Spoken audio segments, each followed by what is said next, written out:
فرمایا ادبو اولادکم ثلاث خصال، فرمایا اپنی اولاد کو 3 عادتیں سکھلا دو.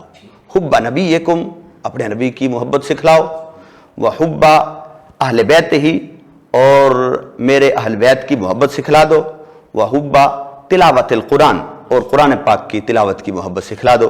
ہم بچوں کو ادب رسول صلی اللہ علیہ وسلم کیسے سکھا سکتے ہیں؟ کہ لا ترفعوا اصواتکم فوق صوت النبی، تو حضرت سیدنا ابو بکر صدیق رضی اللہ تعالیٰ عنہ کی اس کے بعد وصال تک کبھی بھی صحابہ اکرام رضوان اللہ علیہم اجمعین نے حضور کی بارگاہ میں بیٹھ کر حضرت ابو بکر صدیق کی اتنی بلند آواز سے آواز نہیں سنی کہ پوری محفل کو پہنچ جائے.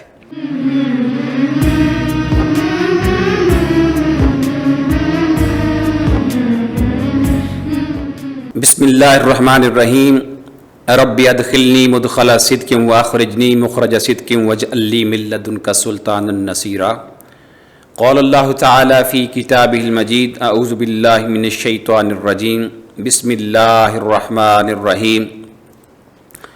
لقد کان لکم فی رسول اللہ اسوۃ حسنہ صدق اللہ مولانا العظیم وبلغنا رسولہ النبی الکریم. محترم ناظرین و سامعین، آپ کے علم میں ہے کہ بحمد اللہ تعالی سیرت النبی للاطفال کا سلسلہ ہمارے اسٹوڈیو میں ہمارے پلیٹ فارم پہ جاری اور ساری ہے، اور اس سلسلے میں گوجرا شہر کے نامور اسکالرس، ادبا، خطبا اس پروگرام میں ذوق سے محبت سے حصہ لے رہے ہیں، اور نوجوانوں کے لیے، بچوں کے لیے نبی محتشم صلی اللہ علیہ وآلہ وسلم کی سیرت طیبہ کے مختلف جو عنوانات ہیں ان پہ اپنے ملفوظات سے ہمیں نواز رہے ہیں. گرامی قدر سامعین اور ناظرین، آپ کے علم میں ہے کہ حضور سید عالم صلی اللہ علیہ وسلم کی سیرت جو ہے وہ خوبصورت پھول ہے جس کی خوشبو 1400 سال سے عشاقان مصطفیٰ جو ہے وہ محسوس بھی کر رہے ہیں، سونگھ بھی رہے ہیں، اور اسی خوشبو سے ہمارا ایمان معطر و معمبر ہے. اسی لیے ہمارے جو اسلاف تھے وہ نبی پاک صلی اللہ علیہ وسلم کی سیرت جو ہے اس کو بچوں کو سنانے کا اہتمام فرماتے. حضرت سیدنا امام زین العابدین رضی اللہ تعالیٰ عنہ فرماتے ہیں کہ ہم اپنے بچوں کو سیرت مصطفیٰ یا مغازی ایسے ہی سناتے تھے جیسے بچوں کو قرآن مجید کی تعلیم دی جاتی ہے. اس لیے آج کا جو دور ہے اس میں بھی ضرورت اس امر کی ہے کہ ہم اپنے بچوں کو نبی پاک صلی اللہ علیہ وسلم کی سیرت سے، آقا کے ذکر سے آگاہ کریں، روشناس کروائیں. بیان سیرت کے 2 طریقے ہیں، جن میں سے پہلا جو ہے وہ تاریخی یا بیانیہ سیرت کا طریقہ کہلاتا ہے، جس میں نبی پاک صلی اللہ علیہ وآلہ وسلم کی سیرت جو ہے اسے ماہ و سال کے آئینے میں آقا کریم صلی اللہ علیہ وسلم کے وصال پاک تک، یعنی ولادت مبارکہ سے وصال مبارک تک ایک ایک سال، ایک ایک واقعہ، ایک ایک جو لمحہ ہے اسے بیان کیا جاتا ہے. اسے بیانیہ یا تاریخی طرز تحریر یا طرز تقریر کہا جاتا ہے. لیکن دوسرا طریقہ جو ہے وہ ہوتا ہے جسے موضوعاتی طریقہ کہتے ہیں. اس میں 2 باتیں ہوتی ہیں، یا تو ہم موجودہ حالات میں پیش آنے والے کسی مسئلے کو لیں اور اس کو نبی پاک صلی اللہ علیہ وسلم کی سیرت کی روشنی میں اس کا حل تلاش کریں، تو سیرت کے عنوان کے تحت ہم اس کا مطالعہ کرتے ہیں، یا ویسے ہی ہم موضوعاتی اعتبار سے نبی پاک صلی اللہ علیہ وسلم کی سیرت کے کسی بھی موضوع کو لیں اور اس کا مطالعہ کر لیں. تو ہمارا جو پروگرام سیرت النبی صلی اللہ علیہ وسلم للاطفال ہے وہ بیان سیرت کے اس دوسرے عنوان کے تحت جو ہے وہ ہم بچوں کے لیے تیار کر رہے ہیں. تو ان میں سے آج کا ہمارا جو موضوع ہے وہ ہے نبی پاک صلی اللہ علیہ وآلہ وسلم کے جو ادب ہیں یا ادب مصطفیٰ صلی اللہ علیہ وسلم. اس خوبصورت پروگرام پہ کی ریکارڈنگ کے لیے آج ہمارے اسٹوڈیو میں ہمارے علاقے کے نامور عالم دین مبلغ علامہ مفتی محمد سبتین صاحب ہمارے اسٹوڈیو میں تشریف لائے ہیں. آئیے ان سے گفتگو کا آغاز کرتے ہیں. السلام علیکم مفتی صاحب. وعلیکم السلام ورحمۃ اللہ. جی آپ کیسے ہیں جناب؟ جی الحمدللہ. آپ کا سر بہت شکریہ کہ آپ اپنے قیمتی وقت میں سے وقت نکال کر ہمارے درمیان آئے، اسٹوڈیو میں تشریف لائے اور ہمارے بچوں کے لیے یہ پروگرام جو ہے آپ ان کو عنایت کر رہے ہیں. آپ کو بہت شکریہ جی، اور بہت خوشی ہوئی کہ سیرت کانفرنس للاطفال میں حاضر ہوا اور بچوں کو نبی پاک صلی اللہ علیہ وآلہ وسلم کے آداب اور حضور سید عالم صلی اللہ علیہ وسلم کی سیرت مبارکہ کے بارے میں سکھانے کا کچھ موقع ملا۔ بہت شکریہ جی، جزاک اللہ۔ مقصد چلتے ہیں اپنے موضوع کی طرف۔ تو میرا سوال آپ سے پہلا یہ ہے کہ آپ ہمیں سادہ سے لفظوں میں بچوں کے لیے رہنمائی کریں کہ جو موضوع ہمارا ہے ادب مصطفیٰ صلی اللہ علیہ وسلم، تو ادب مصطفیٰ صلی اللہ علیہ وآلہ وسلم سے مراد کیا ہے، اس کا مفہوم کیا ہے، سادہ سے الفاظ میں ہمارے بچوں کو سمجھا دیں۔ یہ ضرور۔ ادب کا معنی تو ہر خصلت خیر ٹھیک یا ہر اخلاق حمیدہ ٹھیک ہے، اور ہر وہ اچھی عادت جو انسان کے اندر پائی جائے اور اس کو اگر آسان کریں تو رضائل حمید، رضائل رحیلہ اور شمائل حمیدہ ان کا اکٹھا ایک شخص کے اندر جمع ہو جانا، اس کو کہتے ہیں ادب۔ ٹھیک ہے، اور پھر ادب ہمارے ہاں عرف میں مشہور یہی ہے کہ ادب صرف اللہ کا ادب ہے، مصطفیٰ کریم صلی اللہ علیہ وسلم کا ادب ہے، صحابہ کا، تابعین کا، تبع تابعین کا، پھر اہل بیت کا، پھر سلف صالحین کا، اور ماں باپ کا ادب ہے، بڑوں کا ادب ہے۔ ادب کو ہمارے ہاں انہی الفاظ کے اندر بند کر دیا گیا ہے، ٹھیک ہے، حالانکہ یہ ادب کا صرف ایک باب ہے، ٹھیک ہے، اور ادب بذات خود ایک بہت وسیع و عریض اپنا معنی رکھتا ہے۔ کھانے کا بھی ادب ہے۔ خود سید عالم صلی اللہ علیہ وسلم کے سامنے ایک بچہ کہتا ہے کہ میں حضور کے سامنے کھا رہا تھا، وہ میرا ہاتھ پوری پلیٹ میں گھومتا تھا، کبھی کہاں سے کوئی چیز اٹھا لی، کبھی کہیں سے کوئی چیز اٹھا لی۔ حضور علیہ الصلوۃ والسلام نے میرے ہاتھ کو پکڑ لیا، فرمایا یا غلام سم اللہ، اے غلام اللہ کے نام سے کھا، اور کل بیمینک، اور پھر فرمایا دائیں ہاتھ کے ساتھ کھا، ٹھیک، وَكُلْ مِمَّا يَلِيك، اور پھر اپنے سامنے سے کھا۔ ماشاءاللہ، یعنی ایک ہی دفعہ میں نبی پاک صلی اللہ علیہ وآلہ وسلم نے 3 ادب بچے کو سکھلائے۔ ٹھیک، اور ہمارے ہاں صرف ماں باپ کا ادب یا بڑوں کا ادب سمجھا جاتا ہے، حالانکہ بچوں کا بھی ادب ہے۔ ٹھیک ہے، بچوں کا ادب یہ ہے کہ بچے کی بات کو تسلی کے ساتھ سنا جائے، تاکہ بچہ اپنے اندر بہت سے بعض اوقات سوال رکھتا ہے، تو اگر اس کے سوالوں کا جواب نہ دیا جائے تو اس کے اندر جو قوت ہوتی ہے وہ ویسے وہی مر جاتی ہے، وہ پوچھنے کی قوت اور اس کو سیکھنے کی قوت وہ وہیں فوت ہو جاتی ہے۔ تو چاہیے کہ بچے کا سوال تشفی سے سنا جائے، پھر اس کو تسلی بخش جواب دیا جائے۔ ہاں، بہت مرتبہ ایسا ہوتا ہے کہ بچہ ماں باپ کی زبان سے وہ نہیں سیکھتا جو ان کے کردار سے سیکھتا ہے، ماشاءاللہ، تو اس لیے بچے کو اچھا کردار دیا جائے، یعنی ماں باپ اگر سچ بولیں گے تو پھر بچہ بھی سچ بولے گا، ماں باپ جھوٹ بولیں گے تو بچہ بھی جھوٹ بولے گا، ماں باپ اگر دھوکہ دیں گے، گھر میں موجود ہیں، کہیں گے کہ گھر میں نہیں ہیں، تو بچہ کل کسی کو کہے گا کہ گھر میں موجود ہونے کے باوجود کہ کہہ دو کہ میں گھر میں موجود نہیں ہوں۔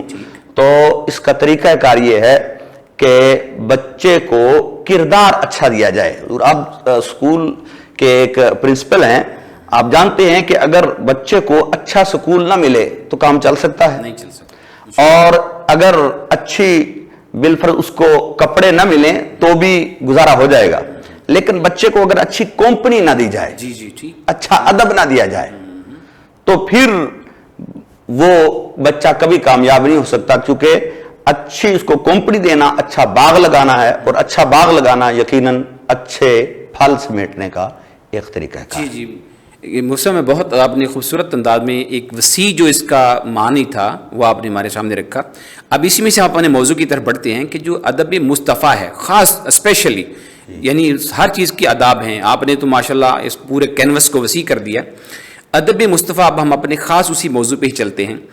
ہم نے اپنے بچوں کو ادب مصطفیٰ سکھانے ہیں کہ آداب مصطفیٰ یہ ہیں، یعنی حضور صلی اللہ علیہ وسلم کا ادب یہ ہے، اور اس ادب کی قرآن میں اللہ تعالیٰ نے ہمیں کیا تلقین فرمائی ہے، اور اس ادب کی حدیث پاک میں ہمارے لیے کیا نصیحتیں آئی ہیں۔ آج کے اس گئے گزرے دور میں ہم بچوں کو ادب رسول صلی اللہ علیہ وسلم کیسے سکھا سکتے ہیں؟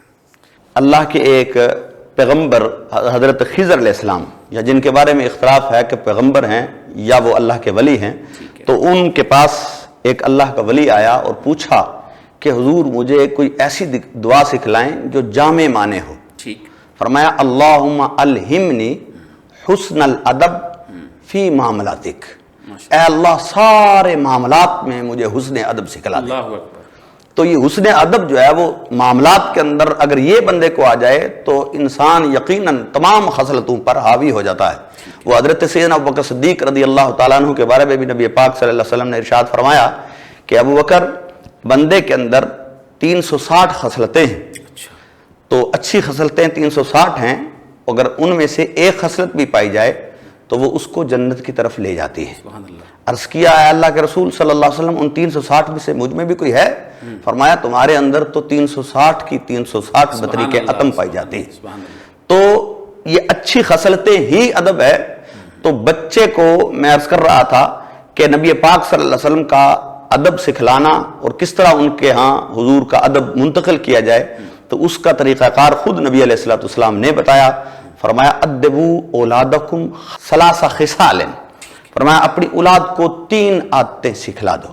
حب نبیکم، اپنے نبی کی محبت سکھلاؤ، وحب اہل بیت ہی، اور میرے اہل بیت کی محبت سکھلا دو، وحب تلاوت القرآن، اور قرآن پاک کی تلاوت کی محبت سکھلا دو۔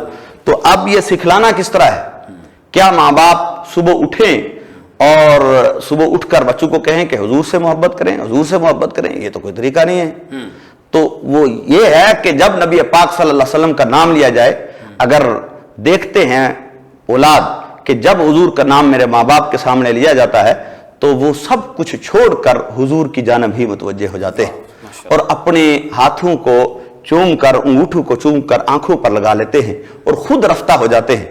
تو بچے کے دل کے اندر خود رسول اللہ کی محبت بیٹھ جائے گی، اور ساتھ درود پاک پڑھتے ہیں۔ ہاں جی، ساتھ درود پاک پڑھتے ہیں، اور نبی پاک صلی اللہ علیہ وآلہ وسلم کے ذکر پر اپنے سر کو بھی جھکا جاتے ہیں، دل کو بھی جھکا جاتے ہیں۔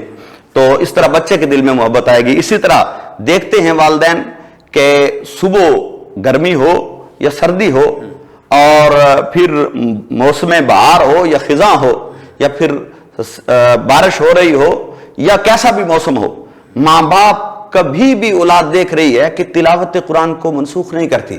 تلاوت قرآن والدین ضرور فرماتے ہیں، تو وہ اپنے والدین کی زبان پر اس قدر اعتماد نہیں کرتے جتنے ان کے کردار کی طرف وہ اعتماد کرتے ہیں۔ جب دیکھیں گے کہ ہمارے والدین کسی صورت میں تلاوت قرآن نہیں چھوڑ رہے تو یقیناً وہ بھی قرآن پاک کی تلاوت کریں گے۔ اور اسی طرح نبی علیہ الصلوۃ والسلام کی آل کی محبت بھی، اگر ہر دم، ہر لحظہ، ہر گھڑی اپنی آل پر، رسول اللہ کی آل کو مقدم رکھتا ہے، اور اپنی محبت پر نبی پاک کی آل کی محبت کو مقدم رکھتا ہے، بار بار جب اپنی اولاد کی محبت کی بات آتی ہے تو حضور علیہ الصلوۃ والسلام کی آل کی محبت کی بھی بات کرتا ہے، تو یقیناً اولاد کے دل میں یہ بات بیٹھ جائے گی کہ میری محبت سے بھی زیادہ، یعنی اپنی اولاد کی محبت سے بھی زیادہ رسول اللہ کی آل کی محبت ہمارے لیے ضروری اور اہم ہے۔ سبحان اللہ، سبحان اللہ۔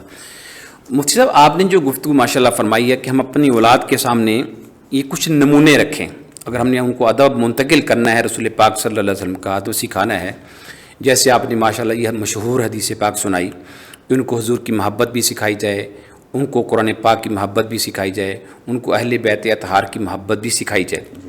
یہ آج کا جو دور ہے جس میں اس وقت ہم جی رہے ہیں، نو ڈاؤٹ یہ 3 چیزیں تو ہر دور میں رہی ہیں، اور بڑے ہمارے اسلاف اپنی اولادوں کو یہ سکھاتے رہے۔ آج کا جو دور ہے، اس دور میں دنیا جو ہے، کوئی ان کا سفر جو ہے وہ کوئی معکوس قسم کا سفر ہو چکا ہے۔ وہ اپنی طرف سے وہ ترقی کی طرف جا رہے ہیں، لیکن وہ ترقی نہیں ہے، وہ تنزلی ہے۔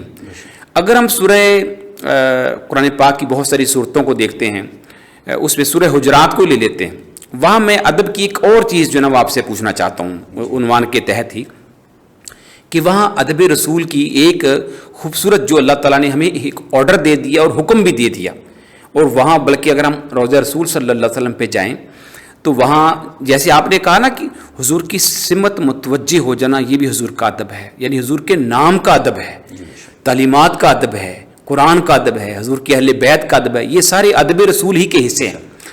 تو وہاں پہ حضور سید عالم صلی اللہ علیہ وسلم کے روضہ پاک کی جو معاج شریف ہے، اس کے اوپر سرنامے کے اوپر وہ آیت مبارکہ بھی لکھی ہوئی ہے، کہ جس میں اللہ تبارک و تعالیٰ نے سورہ حجرات کی وہ مشہور آیت ہے، لا ترفعوا اصواتکم فوق صوت النبی۔ میں چاہتا ہوں اس حوالے سے بھی تھوڑا سا، کہ بہت سارے لوگ ہمارے جو مدینہ شریف جاتے ہیں، ان کو وہاں جا کے حضور سید عالم صلی اللہ علیہ وسلم کے حرم مبارک کے وہاں کے کون کون سے آداب جو ہیں وہ ملحوظ خاطر رکھنے چاہیے۔ جی یقیناً نبی پاک صلی اللہ علیہ وآلہ وسلم کا ادب اور احترام جس طرح حضور کے ظاہری حیات کے اندر تھا، آپ کے بظاہر وصال فرما جانے کے بعد بھی آپ کا ادب احترام اور آپ کے حرمین شریفین طیبین طاہرین کے اندر جا کر اور بالخصوص نبی علیہ السلام کے مواجہہ شریف کے پاس جا کر ادب احترام بالکل بعین ہی اسی طرح ضروری ہے۔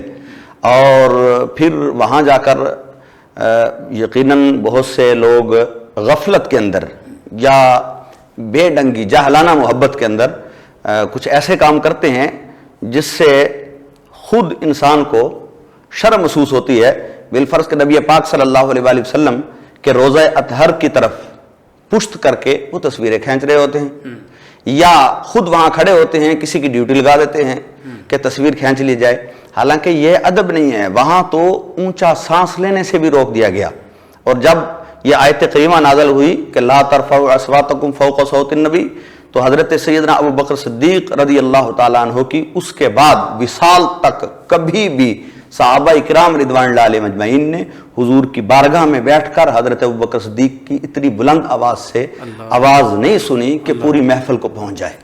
وہ حضور کے ساتھ ایسے سرگوشی کرتے تھے کہ تمام صحابہ اکرام کان لگا کر سنتے تھے تو شاید وہ آواز پہنچتی تھی۔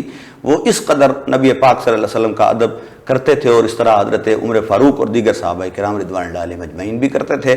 تو یقیناً اس کا حکم بعین ہی اسی طرح آج بھی باقی ہے اور قیامت تک باقی ہے کہ جس طرح حضور کا ادب حضور کے سامنے کیا جاتا تھا، آج بھی سید عالم صلی اللہ علیہ وسلم کے روضہ اطہر پر اور مدینہ المنورہ اور بالخصوص مسجد نبوی کے اندر حضور کا ادب احترام۔ سبحان اللہ سبحان اللہ سبحان اللہ۔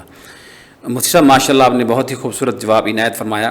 اگر ہم اس گفتگو کو خلاصے کی طرف لے کر جائیں تو موجودہ دور میں ہم جو ہماری محافل ہوتی ہیں اس میں ہم اپنے بچوں کو جو ادب آداب سکھائیں، ادب رسول حضور کے ذکر کی محفل ہو رہی ہو تو اس میں قرآن کی تلاوت کا بھی ایک ادب ہے، حضور کی نعت مبارکہ چل رہی ہو سنائی جا رہی ہے اس کا بھی ادب، اس کو بھی توجہ سے سنا جائے، حضور صلی اللہ علیہ وسلم کے شمائل و خصائل یا سیرت طیبہ کا بیان ہو اس کو بھی توجہ کے ساتھ سنا جائے۔ حضور کی جب بھی کوئی بات ہو، حضور کے نام سے شروع ہو کر حضور صلی اللہ علیہ وسلم کے بارے میں کوئی بھی بات کی جائے تو اس پہ کان جو ہیں وہ توجہ سے ادھر دھر لیے جائیں۔ یہ ہم اس کو ادب کہیں گے کہ آج کے دور میں ہم اپنے بچوں کو، مائیں اپنے بچوں کو، اساتذہ اپنے بچوں کو اسی انداز میں ادب سکھا سکتے ہیں کہ ہمارا تعلق جو ہے وہ ایک بہت بڑی عظیم ہستی کے ساتھ ہے، پیغمبر آخر الزمان صلی اللہ علیہ وسلم کے ساتھ ہم جڑے ہوئے ہیں، اور ان سے ہمیں جو فیض ہے، ان کی شفاعت جو ہے، یا ان سے فیوزات و برکات کا جو نور ہے وہ ہمیں تبھی مل سکتا ہے کہ ہم جو ہے وہ ادب جو ہے اس کو زیادہ سے زیادہ بجا لائیں گے۔ وہ شاعر نے بھی کہا ہے ادب پہلا کرینہ ہے محبت کے کرینوں میں۔ تو یہ ہم ہر حضرت بہاؤالدین زکریا ملتانی رحمۃ اللہ علیہ نے فرمایا الطریق کلہ ادب، دین سارے کا سارا ہے ہی ادب۔ ادب ہے تو دین ہے، ادب نہیں ہے تو پھر دین نہیں ہے۔ اور شیطان کو جو اللہ کی بارگاہ سے راندا گیا، وہ اللہ کی بارگاہ سے وہ بھی بے ادبی کی وجہ سے ہی راندا گیا۔ اللہ اکبر اللہ تعالیٰ۔ مفتی صاحب آپ کا بہت شکریہ، آپ قیمتی وقت میں سے وقت نکال کر ہمارے درمیان تشریف لائے۔ میں امید کرتا ہوں کہ آئندہ بھی جب ہم آپ کو دعوت دیں گے تو آپ تشریف لاتے رہیں گے۔ بڑی خوشی ہوئی جی، اللہ تعالیٰ آپ کو دونوں جہانوں میں ساتھ دیں اور آپ کے اسکول کو دن دوگنی رات چوگنی ترقی عطا۔ بہت شکریہ۔ محترم ناظرین و سامعین، یہ ہمارے درمیان تھے آج مفتی محمد سبطین صاحب جو ادب مصطفیٰ صلی اللہ علیہ وسلم کے مختلف پہلوؤں اور زاویوں سے اپنے موضوع پہ اظہار خیال فرما رہے تھے۔ میں امید کرتا ہوں آج کا جو ٹاپک ہے ادب رسول، ادب مصطفیٰ صلی اللہ علیہ وسلم، اس کی مختلف جہتیں جو ہیں آج ہم نے ڈسکس کی ہیں وہ آپ کی سماعتوں کی نظر ہوئی ہیں۔ اللہ تبارک و تعالیٰ کے فضل و کرم سے آپ کو سمجھ آ گئی ہوں گی۔ اللہ رب العزت ہمیں نبی پاک صلی اللہ علیہ وسلم کی سیرت کے ان مختلف پہلوؤں پہ اللہ تعالیٰ ہمیں ان کو اپنانے کی اور ان کے مطابق اپنی زندگیوں کو ڈھالنے کی توفیق عطا فرمائے۔ اپنے میزبان محمد اختر ضیاء کو اجازت دیجیے، انشاءاللہ پھر ایک نئے موضوع کے ساتھ حاضر ہوں گے۔ تب تک کے لیے اللہ حافظ، السلام علیکم۔